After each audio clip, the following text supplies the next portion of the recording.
آنسو بہانے سے اپنا کوئی نہیں ہوتا، جو اپنے ہوتے ہیں وہ رونے نہیں دیتے۔ اپنے رشتوں کو کچھ اس طرح بچایا کرو، کبھی مان لیا کرو، کبھی منا لیا کرو۔ خوشی کے اندر جشن سے بہتر شکر ہے، اور غم میں سوگ سے بہتر صبر ہے۔ باپ او خستی ہے جس کے جوتے سے بھی بیٹی کو محبت ہوتی ہے۔ کسی کو معاف کر دینے سے انسان کی اپنی روح پاک ہو جاتی ہے۔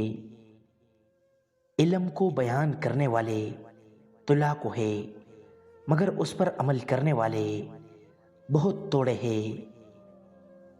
حالات مجھے کمزور کرتے چلے گئے، اور میرا رب کریم مجھے پہلے سے زیادہ مضبوط کرتا رہا۔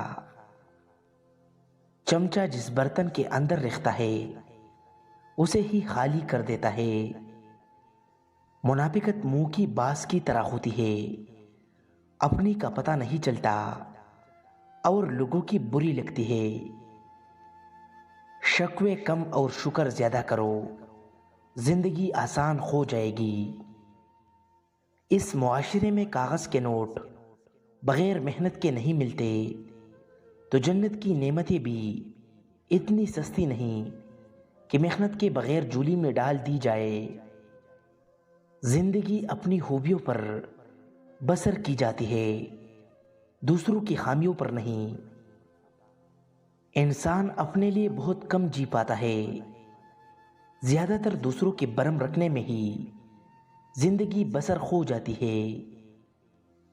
اگر آپ یہ سمجھ جائے کہ کس چیز کو نظر انداز کرنا ہے تو زندگی خوبصورت ہو جائے گی۔ محبت قیمتی ہے مگر عزت انمول ہوتی ہے۔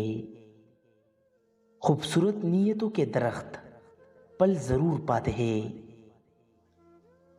6 جگہوں پر ہنسنا 25 بار زنا کے برابر ہے۔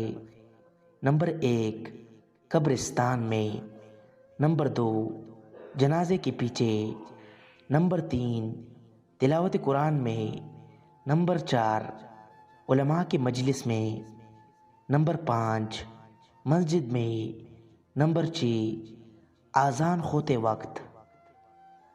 صرف 5 بندوں کو سینڈ کرے، پتہ نہیں کتنے لوگ آپ کی وجہ سے اس گناہ سے بچ جائیں گے۔